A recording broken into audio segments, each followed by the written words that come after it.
orang itu cara berpikir nuruti nafsu, itu yang bahaya. Makanya Quran kritik ara'aita man ittakhadha ilahahu hawa. Orang yang cara berpikir itu nuruti hawa nafsu.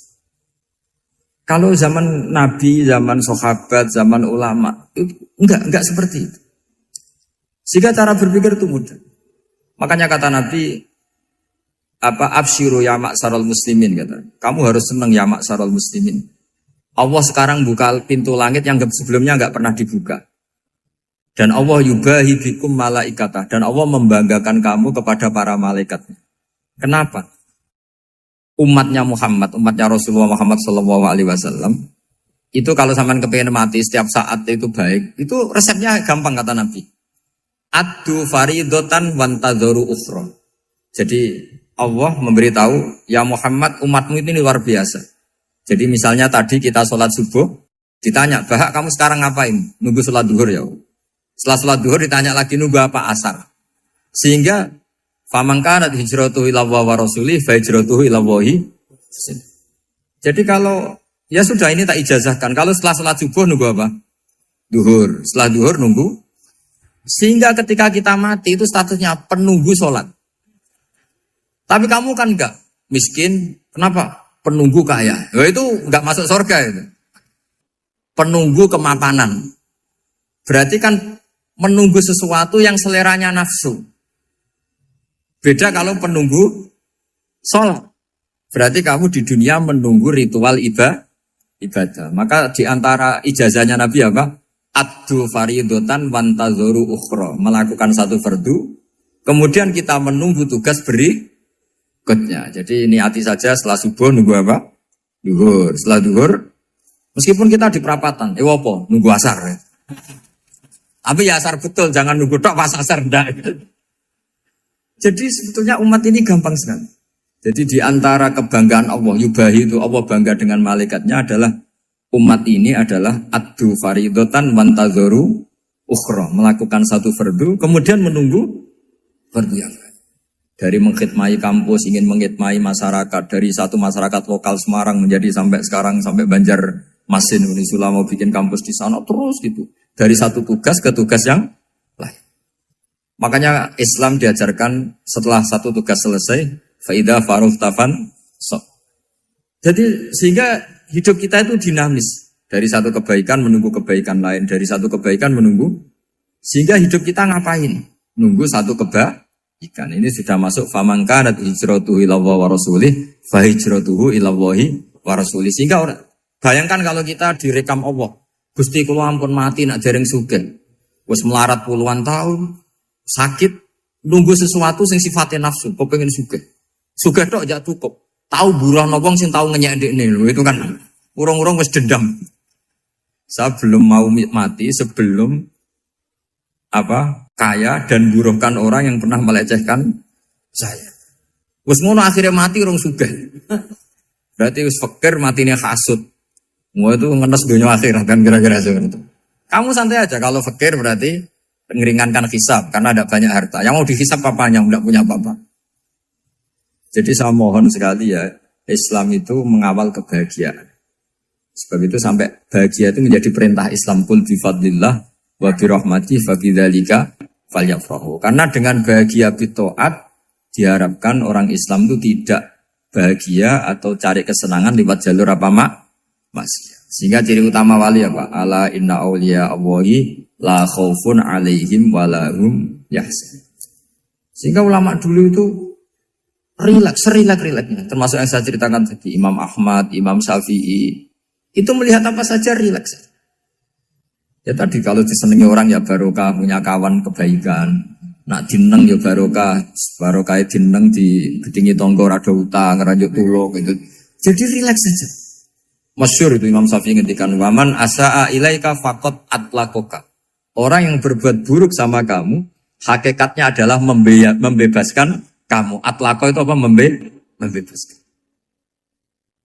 Enak gak jadi hidup gitu? Kalau kamu kan enggak, kok gedeng aku salahku apa? Malah kamu ujub tuh, orang kok gak tahu salahnya. Kamu jadi suami, istrinya ngomel, kurang apa saya sebagai suami? Ya kurang banyak, ndak ganteng, ndak kaya, ndak ini.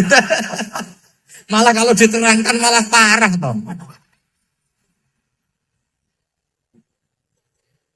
Ya sudah rileks saja. Kalau dia ngomel ya tadi, alhamdulillah dapat pahala tanpa apa? Biaya. Terus ngomel kan butuh energi, paling yang tidak kuat 3 jam. Nanti juga berhenti apa? Terus ambil nilai positifnya, misalnya ngomel sama suaminya, bagus lah. Kalau ngomel sama tetangga malah kayak apa gitu aja udah. Jadi ulama dulu itu gampang sekali melihat melihat hidup.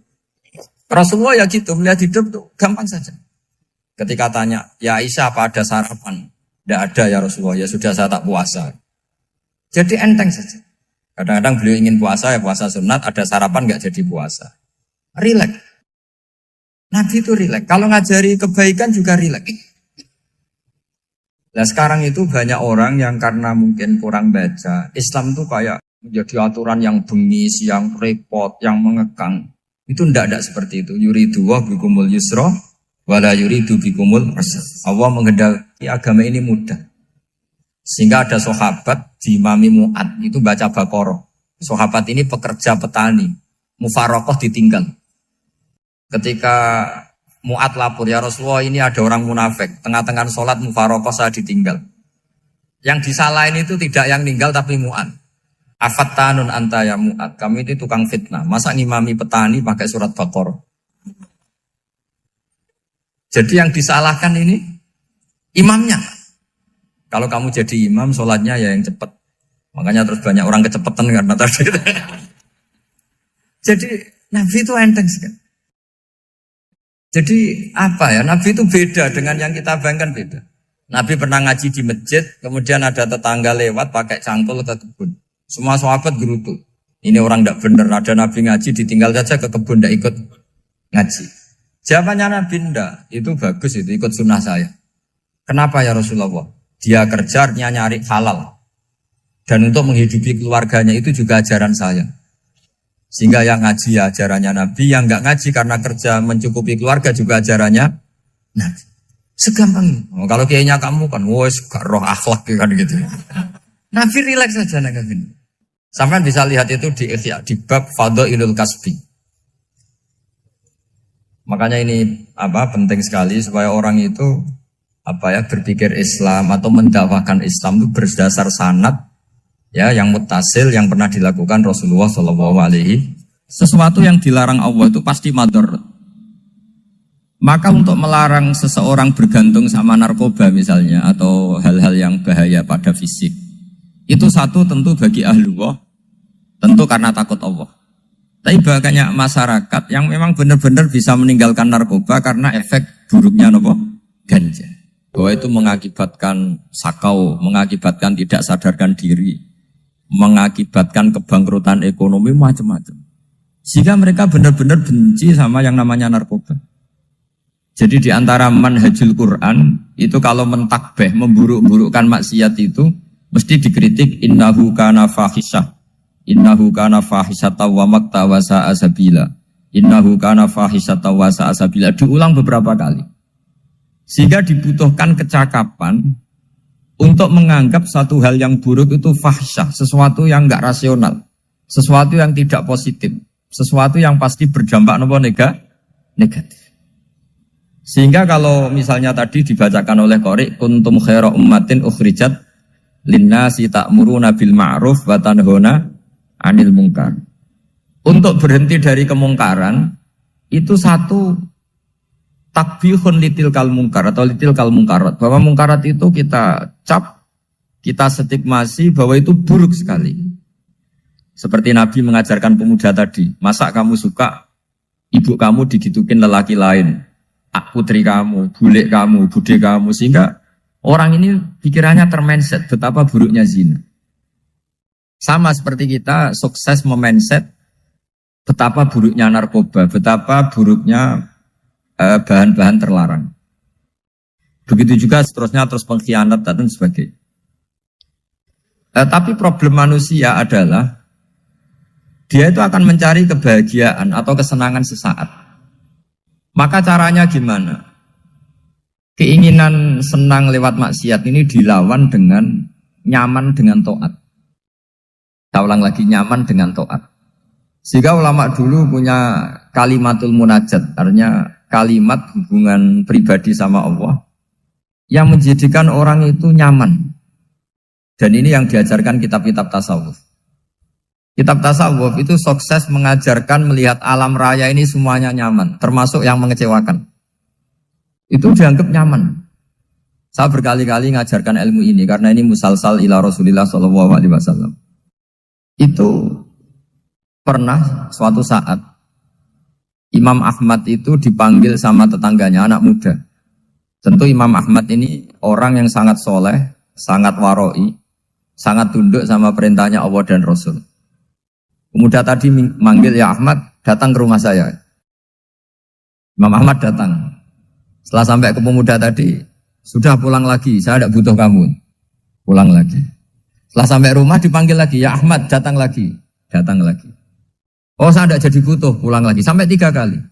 Dan itu perangai ekspresi Imam Ahmad itu atau ulama lain yang sesoleh beliau itu nyaman, indah. Beliau tetap senyum-senyum nyaman. Beliau tidak tersinggung, tidak terprovokasi, tidak. Ya pokoknya tidak tersinggung, kelihatan nyaman. Lama-lama pemuda ini terus tanya, ya Ahmad, kamu saya perlakukan seperti ini kok tidak tersinggung? Kamu senyum-senyum saja, happy-happy saja. Jawabnya Imam Ahmad itu unik. Wahai pemuda, saya kamu panggil itu senang sekali. Karena kata Nabi, kalau kamu iman dengan Allah dan Rasul, maka hormatilah tetangga. Jadi saya senang. Karena nuruti perintah Allah untuk menghormati tetangga. Jadi tidak ada urusannya dengan kamu. Kagetnya kayak apa? Jadi dipanggil tetangga ya senang karena melakukan perintahnya Allah dan Rasul, yaitu ikramul jar, fal yukrim jarum. Disuruh pulang, kamu ingin saya pulang, ya saya pulang. Disuruh datang, ya saya datang. Jadi saya tidak tersinggung, saya tidak ada urusan dengan kamu. Urusan saya dengan Allah Subhanahu wa Ta'ala. Itu kalau bapak-bapak istrinya ngomel terus sabar itu ya bagus. Saya tidak punya urusan. Kalau kamu terprovokasi oleh istri, berarti kamu didikte oleh makhluk. Masa seorang rektor didikte makhluk? Kan tidak keren. Apalagi seorang habib didikte makhluk, kan enggak keren. Yang bisa mendikte kita hanya Allah Subhanahu wa Ta'ala. Dan Allah mendikte kita, mengajarkan kita wa ashiruhunna bil ma'ruf fa in karihtuhunna fa asa an takrahu shay'an wa yaj'alallahu fi khairan katsira. Jadi cara melihat istri kita bawel gitu atau cerewet, alhamdulillah ini ada pahala tanpa modal, cukup sabar. Kalau istri kamu sedang mesra, malah mintanya ke mall, malah biayanya tinggi. Murah mana dapat pahala dimarahin sama saat mesra minta ke mall? Milih yang pertama kan? Nah ya itu tidak usah modal ini. Ya gitu aja. Jadi kalau istri sedang marah bawel, anggap saja ini rezeki. Dapat pahala tanpa apa? Biaya. Nah kalau pas rukun malah nantang ke mall, biayanya malah tinggi. Jadi ulama dulu itu melihat dunia itu happy. Pernah Imam Syafi'i dikasih tahu, orang yang tadi nyium tangan kamu ya, itu di rumah menghujat Anda. Jadi dia sopan hanya di depan Anda, kalau di luar menghujat Anda. Jawabnya Imam Syafi'i lucu. Ya baguslah. Yang cerita ini kaget. Kenapa bagus ya Aba Abdillah? Kalau manggil Imam Syafi'i ya Aba Abdillah. Ya berarti saya masih wibawa, di depan saya tidak berani katanya. Jadi dipandang enteng saja. Jadi kalau kamu, di depan kamu, istri kamu tidak berani belanja, tidak ada kamu belanja banyak. Anggap saja Anda wibawa. Jadi enteng saja. Pernah Imam Syafi'i dikasih tahu, separuh dari kampung Anda itu gak suka kamu. Ya baguslah. Kenapa? Oh nak rukun malah bakal utang katanya gitu. Kira-kira yang utang itu yang rukun apa yang neng-nengan? Yang rukun. Jadi enteng saja. Masyhur itu makalahnya Imam Syafi'i. Waman asa'a ilaika faqad atlaqaka. Orang yang berbuat buruk sama kamu berarti membebaskan kamu. Kalau saya sedang nenengan sama Habib Hasan Toha Putra, beliau naik Alphard gak nawarin saya sah karena baru nenengan. Tapi kalau sedang rukun malah harus repot mana? Rukun sama ndak rukun? Repot rukun sebetulnya. Jadi Imam Syafi'i itu happy saja. Kalau sedang rukun sama tetangga ya dianggap rukun itu satu kenikmatan. Sedang nggak rukun ya dianggap satu kenikmatan. Jadi orang dulu itu serilek itu melihat dunia. Kalau kita kan enggak, ego. Wah saya ini suami kok dimarahin istri. Wah ini egonya bangkit. Padahal egonya bangkit itu ada kebodohan di situ. Yaitu seorang rektor didikte seorang istri, seorang makhluk. Apalagi kalau Anda daftar wali itu tidak akan jadi wali. Ini wali kok tunduk sama makhluk. Karena didikte apa? Makhluk. Maka Imam Ahmad ketika tetangganya bully gitu ya santai saja, beliau happy. Ketika pemuda tadi eskal janggal, kenapa kamu gak tersinggung ya Ahmad? Memangnya saya harus tersinggung gimana? Kan tak panggil tidak jadi, tak panggil tidak jadi. Hei pemuda, saya ini tidak punya urusan dengan kamu. Saya nuruti kamu karena perintahnya. Saya senang melakukan perintah Allah, harus berbaik sama kamu. Sampai 3 kali. Ajarkan Muhammad atau katakan Muhammad pada umatmu. Sebaiknya atau seharusnya mereka hanya gembira dengan melihat fadlnya Allah dan rahmatnya Allah. Ini harus kita pahami mulai dari konstruksi yang paling pokok, yaitu akidah. 2 ahwal. Ahwal itu 1 perilaku sosial. 3 mutammimat, sesuatu yang tidak pokok, tapi kita butuhkan dalam mengawal hidup ini. Saya beri contoh, itu sampai maksiat, itu karena cari kesenangan. Misalnya baru penat itu, ingin seneng, ada orang yang macam-macam lah, ingin melihat maksiat, apa itu pornografi, apa nyabu, apa macam-macam. Itu sebetulnya agama punya konsep yang luar biasa, yaitu seharusnya seseorang itu gembira. Gembira dengan ketaatan. Lalu pertanyaannya caranya gembira gimana? Gembira itu mudah. Jadi misalnya kamu sujud sama Allah Subhanahu wa taala. Terus cara berpikir begini. Ini sekaligus ijazah. Cara berpikir begini. Ya Allah, ini kata Sayyidina Ali, kafani izzan an akuna laka abdan wa kafani fakhron an takuna li rabban. Ya Allah, betapa sialnya saya, andaikan saya jadi budak dari makhluk yang sama. Misalnya sampean itu seorang kiai atau rektor atau doktor atau orang terpelajar, kemudian kamu jadi budak atau hamba dari makhluk yang setara. Betapa hinanya saya. Maka kata Sayyidina Ali, ya Allah saya ini cukup bahagia, cukup bangga, karena jadi budak, jadi hamba, dari zat yang super atau yang maha super. Jadi kok Allah Subhanahu wa ta'ala. Sehingga ada kebahagiaan yang luar biasa karena menjadi hambanya Allah Subhanahu wa ta'ala. Setelah bangga dengan jadi hambanya Allah, maka kita akan malu. Malu misalnya kok saya bahagia itu nunggu melihat pornografi, melihat maksiat. Itu terus menjadi malu. Kenapa saya bisa didikte oleh hal-hal seremeh itu? Ya, kita malu karena didikte oleh hal-hal yang seremeh itu. Karena kita didikte oleh nafsu. Jadi, izzatun nafsi, satu harga diri seseorang itu harus dihidupkan untuk hanya tunduk kepada Allah Subhanahu wa ta'ala. Sehingga Nabi itu melatih satu logika tarkul ma'asi. Nabi itu dulu ketika ada seorang pemuda yang, ya karena mungkin pemuda ya, dia itu mau masuk Islam, tapi uniknya kata pemuda tadi, saya masuk Islam tapi asal dibolehkan bebas zina. Jadi ini agak sableng gitu. Jadi mau masuk Islam syaratnya dibolehkan apa? Zina atau free sex gitu. Karena orangnya agak hiper. Itu Nabi tidak langsung mengancam dengan neraka enggak. Ketika mau pamit gitu semua sahabat melarang. Mah itu jangan, kamu jangan suan Nabi, itu permintaan yang nggak masuk akal. Setelah lama ditahan, terjadi kegaduhan di masjid, Nabi dengar, itu ada apa itu? Itu ada pemuda yang mau masuk Islam tapi yasta'dzinuhu fi zina. Tapi mereka minta izin Nabi untuk tetap boleh zina. Kata Nabi, pemuda itu suruh masuk, suruh menghadap saya. Ketika menghadap Nabi, saya ulang lagi ketika menghadap Nabi. Nabi mengajarinya itu luar biasa. Nabi tidak langsung mengancam dengan neraka atau dengan azab tunda. Tapi kata Nabi, Atau hibbuhu li ummik. Kamu suka kalau ibu kamu itu jadi demenannya orang banyak. Oh enggak ya Nabi, yang demen ibu saya tak bacok kan. Karena ini ya agak preman, di mana-mana orang akal agak preman. Terus atau hibbuhu li bintik. Kamu suka kalau putri kamu ya digitukan orang-orang.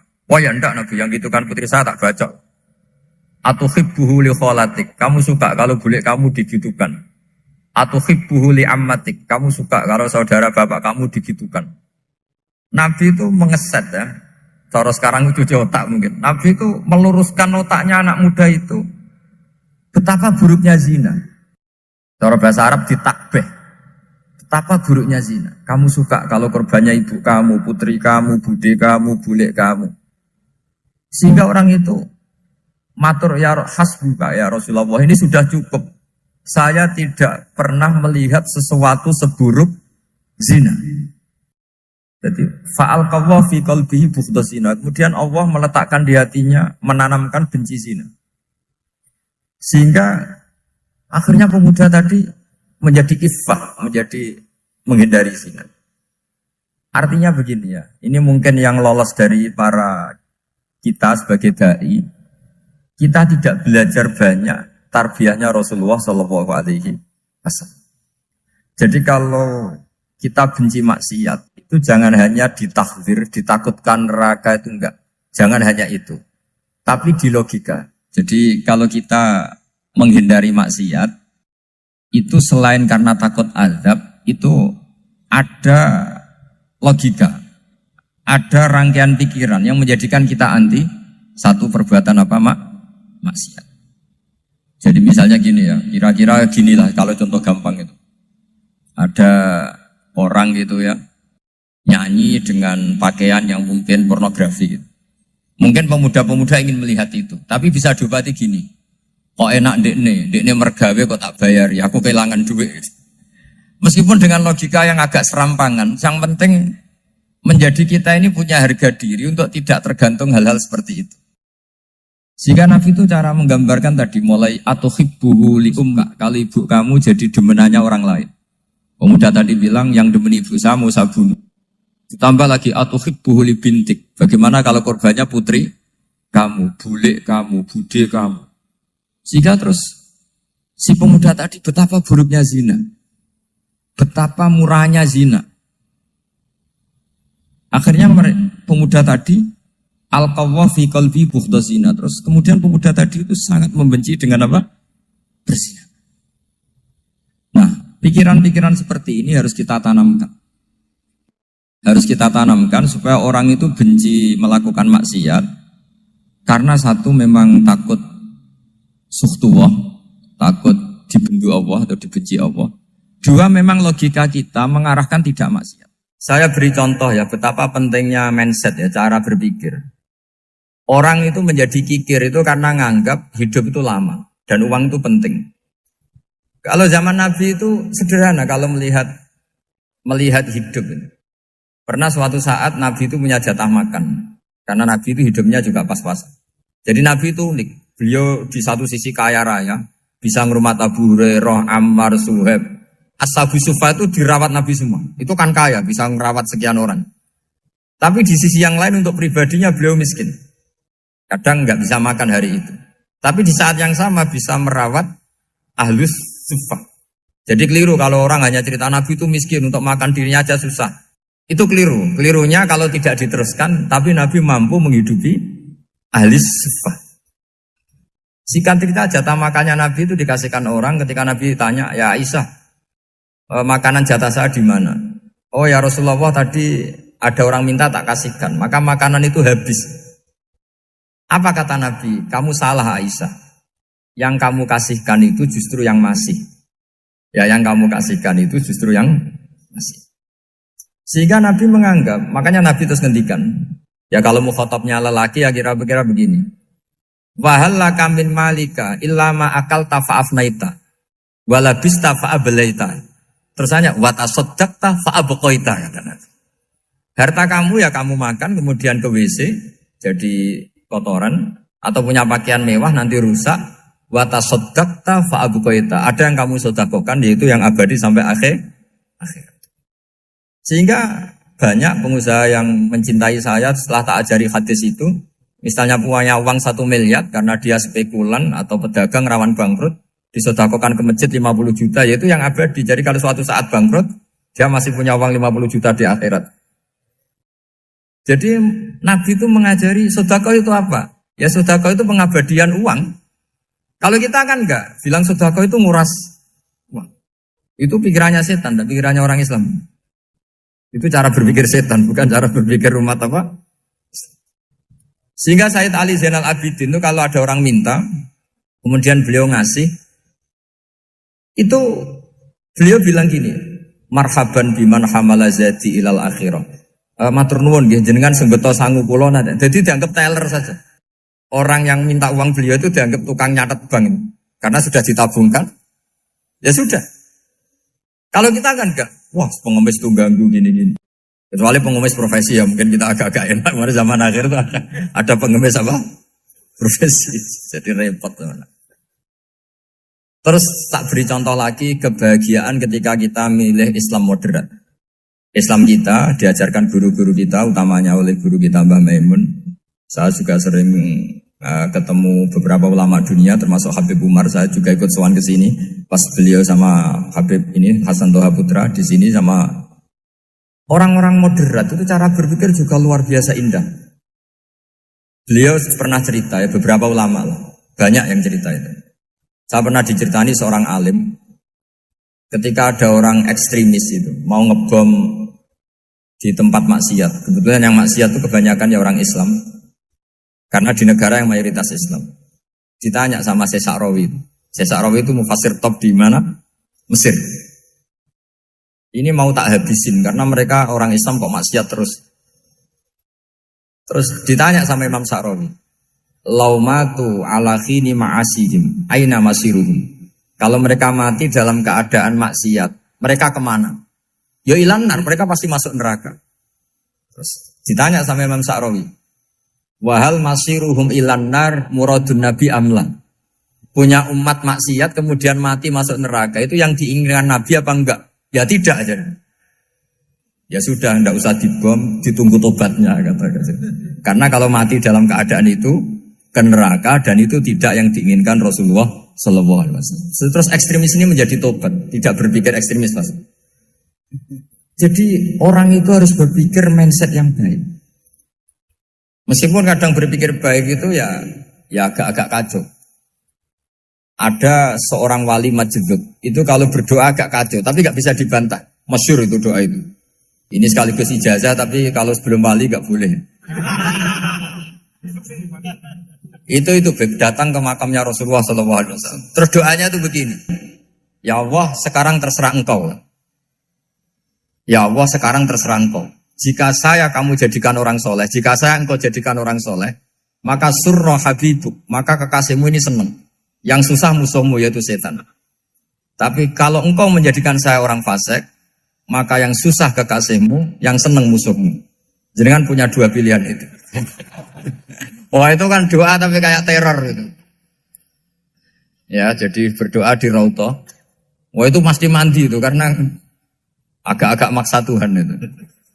Ya Allah, engkau punya dua pilihan. Jika saya jadi orang soleh, maka kekasihmu ini senang. Musuhmu yang susah yaitu setan. Tapi jika saya jadi orang fasik, maka musuhmu yang senang, kekasihmu yang susah. Mohon terserah jenengan, mau menyenangkan kekasihmu, apa menyenangkan musuhmu gitu. Kira-kira gimana? Kalau tertarik boleh doa itu dipraktekkan. Tapi kayaknya kalau copy paste itu gak keren, apa? Jadi dulu orang itu muamalah sama Allah dan Rasul itu rileks. Rileks itu nyaman karena ya tadi kul bi fadlillah wa bi rahmati fa bidzalika falyafrah. Sehingga Imam Izzuddin bin Abdissalam itu ngendikan innalladzina yarmunal muhsanatil ghafilat. Di antara kebaikannya ibu-ibu atau mbak-mbak ini harus berstatus ghafilat. Perempuan-perempuan pelupa. Ghafilat itu pelupa. Pelupa dari kenikmatan maksiat sehingga mereka dengan taat. Misalnya ada ibu-ibu atau mbak-mbak atau juga bapak-bapak tahajud, kemudian nyaman dengan tahajud itu. Kira-kira terbersit enggak ingin maksiat? Enggak kan, karena sudah nyaman dengan tahajud, dengan taat. Maka dibutuhkan kenyamanan dalam beribadah. Sebab itu ala bidzikrillahi tatmainnul qulub. Makanya saya termasuk kiai yang setiap ngaji itu happy, seneng. Karena ini untuk kampanye, seneng dengan ngaji, dengan taat itu sudah luar biasa. Kayak apa kalau mereka senengnya kalau nunggu melakukan maksiat.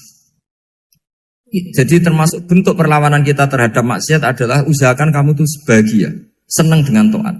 Istiqnas billah, mu'anasah billah, farah billah, itmi'nan tumaknina billah. Sehingga ini mencukupkan kita tidak berkebutuhan maksiat.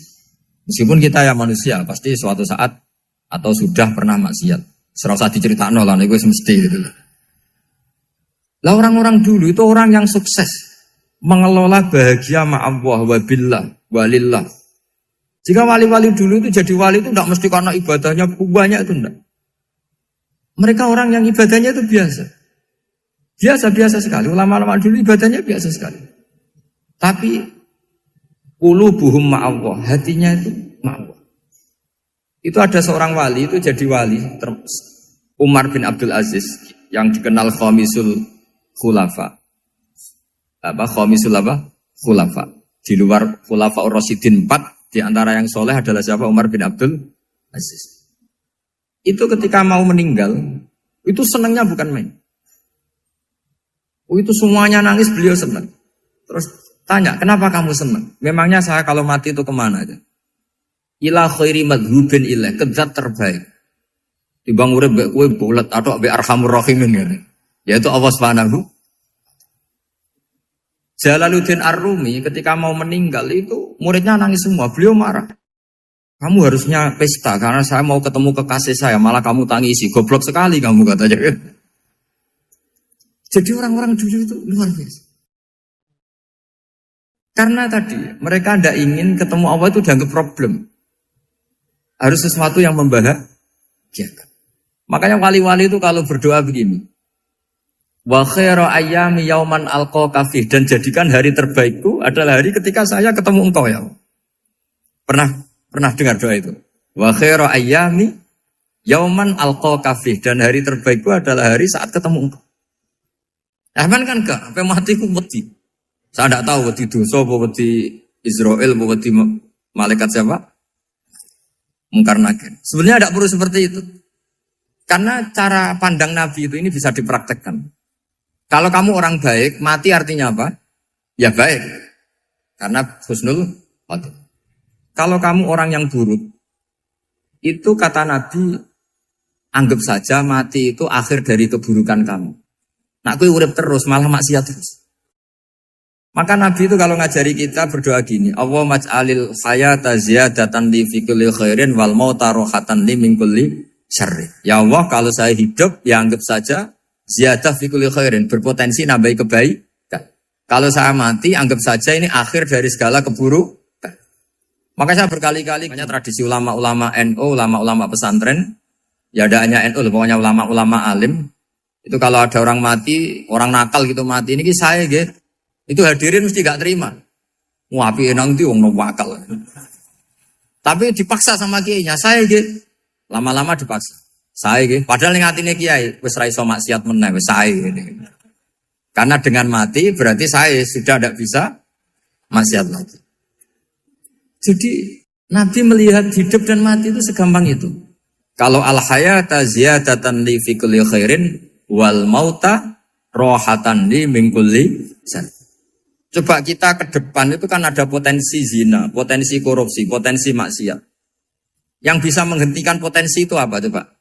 Mati ya, udah pintar ya. Sudah maju berarti.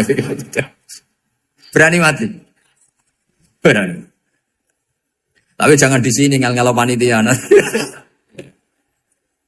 Artinya yang selama ini kita risau dengan kematian, dengan apa? Nabi ngajari kita tadi. Allah maj'alil hayata ziyadatan li fi kulli khairin wal mauta rohatan li min kulli syarr.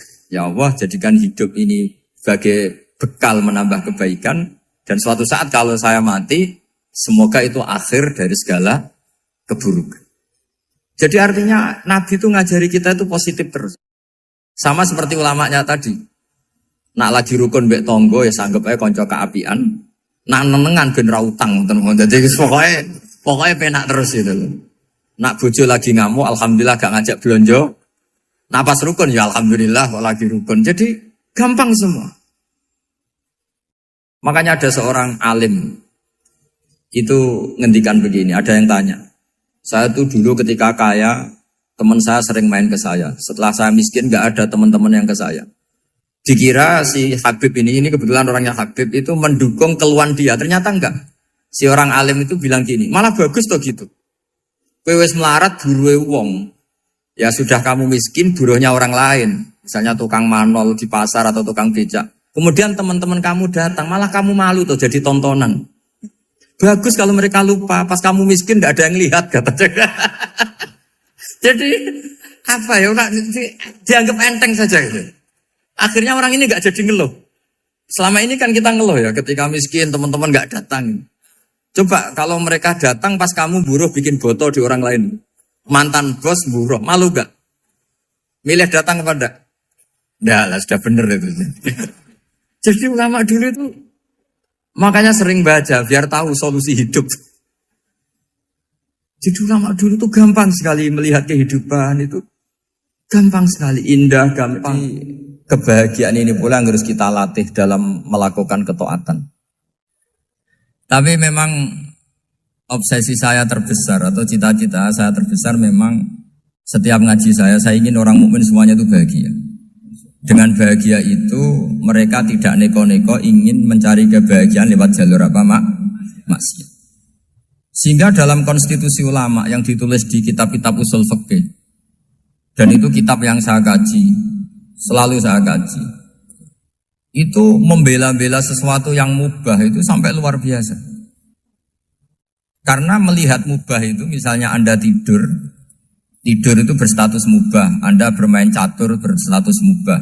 Anda rileks sama teman jagongan semalam dengan teman rektor atau dosen atau yayasan itu, melihatnya bukan mubah tapi tarkul maksiyah. Misalnya saya semalaman asik musamarah itu jagongan malam sama Habib Toha Al-Munawwar. Itu awang hitungnya bukan, wah ini jagongan ngalor ngidul tidak penting tuh enggak. Malam itu bahak tidak ke dugem, tidak ke tempat maksiat. Sehingga ada ulama yang mengatakan mubah itu enggak ada.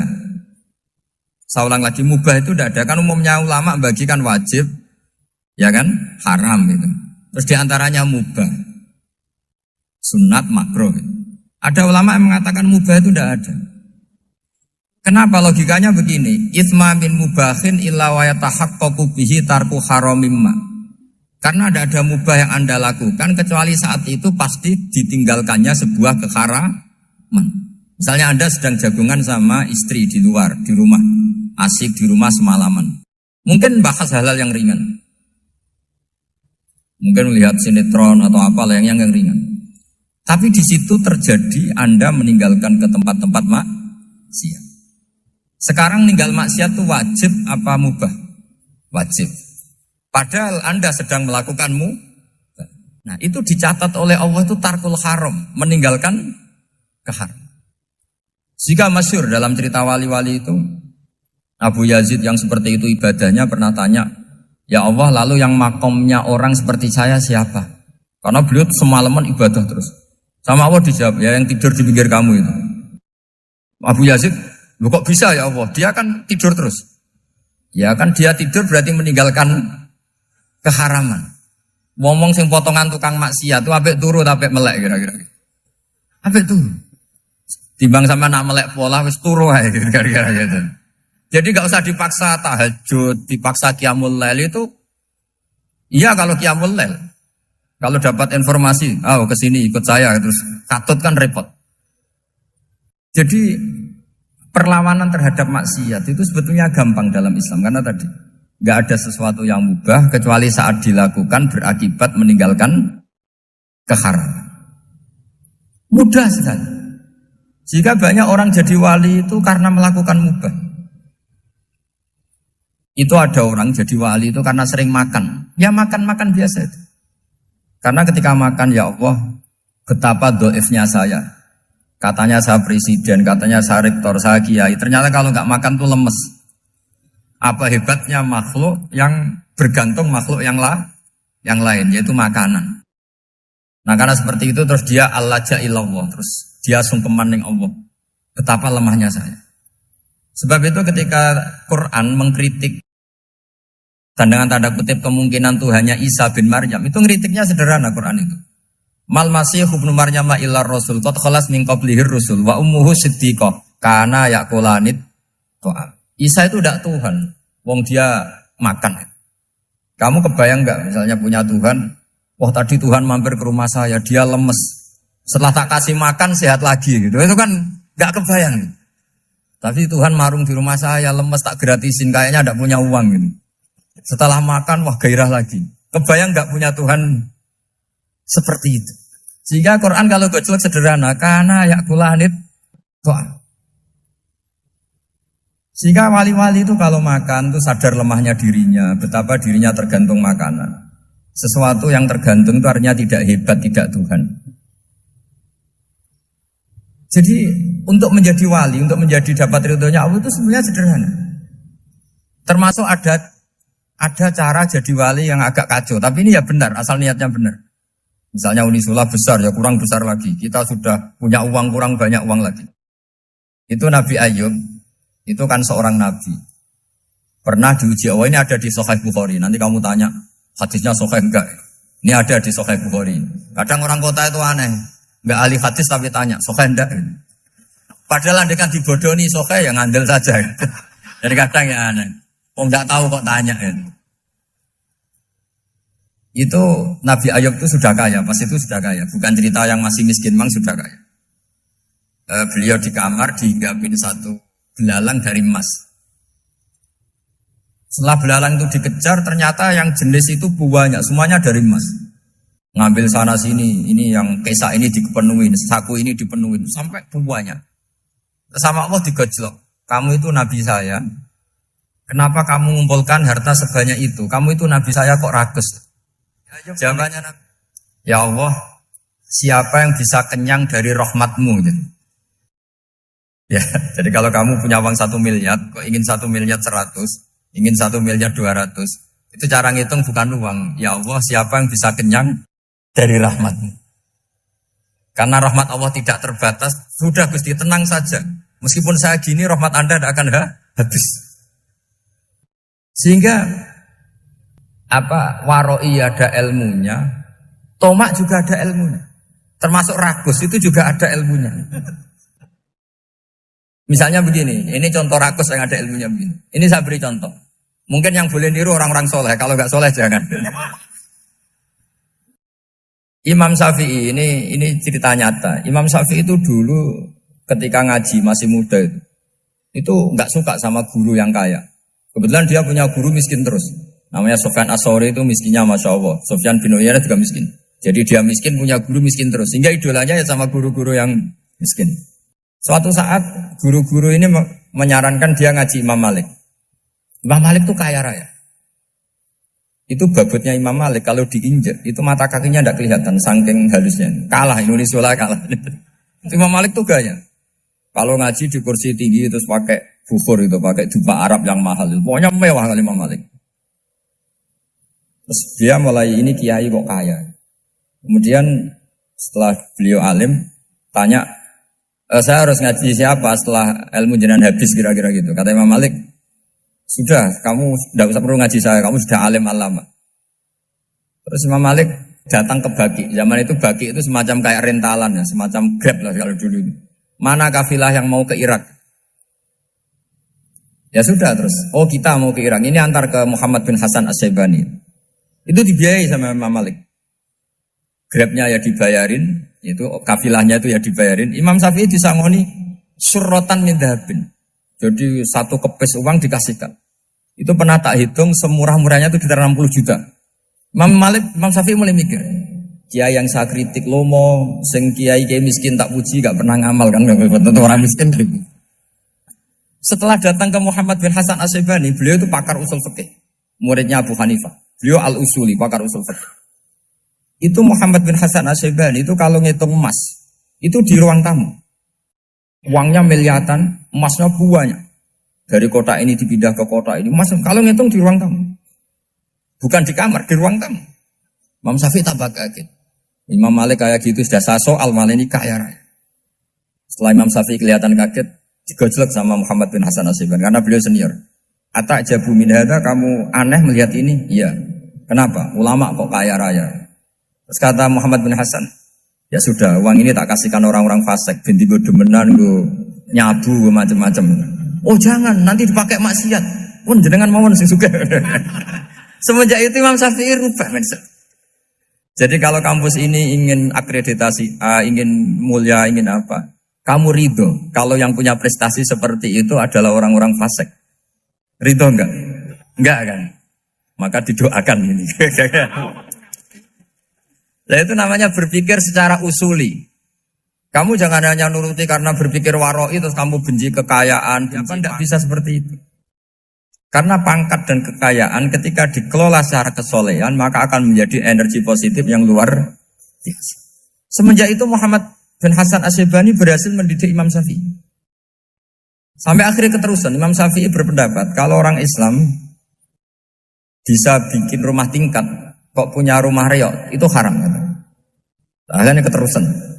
Kalau bisa jadi bupati kok jadi ketua RT juga haram. Karena al-Islam ya'lu wala yu'la alaih. Islam itu luhur bukan bisa diluhurin. Sehingga rata-rata orang Syafi'iyah termasuk kiai-kiai Indonesia itu rata-rata ya agak-agak politikus. Ya agak-agak kedonyan, mungkin sebagian kedonyan tenan gitu. Karena gak ridho gitu loh. Kalau kesempatan itu dikuasai orang fasik kemudian menjadi kekuatan maksi. Coba kalau bupati itu orang yang fasik. Kemudian programnya supaya rakyat seneng semalaman dangdutan yang purno misalnya. Supaya rakyat seneng dibolehkan dugem, dibolehkan judi. Tapi kalau yang jabat orang soleh kan ada beberapa perda yang menolak penyakit apa? Masyarakat. Jadi kamu jangan melihat bahwa kepangkatan ini hanya sebagai alat korupsi, alat otoriter, enggak. Asal kena orang soleh, maka ini menjadi energi kesolehan atau energi positif. Sebab itu ketika Allah muji para nabi yang soleh, diantaranya disifati apa? Faqad ataina ala Ibrahim al-kitab wal hikmata, terus ayat wa atainahum mulkan azim. Dan Nabi Ibrahim dan keluarganya tak kasih kerajaan yang besar. Nah sekarang masih banyak orang yang cara pandang ngapain bikin unisula yang megah, ngapain berambisi punya akreditasi A dan sebagainya. Menyoal seperti itu salah secara usul fikih. Karena secara usul fikih kesempatan yang baik tentu harus diperjuangkan oleh orang-orang yang soleh. Karena ini supaya jadi otoritas yang positif. Itu dulu ada latihannya. Jadi orang dulu itu gampang sekali ketika milih miskin ditanya, kenapa miskin? Saya ingin hisab saya ringan. Tapi ketika mereka kaya, yang soleh, supaya harta ini tidak dipakai orang yang nanti dipakai maksiat.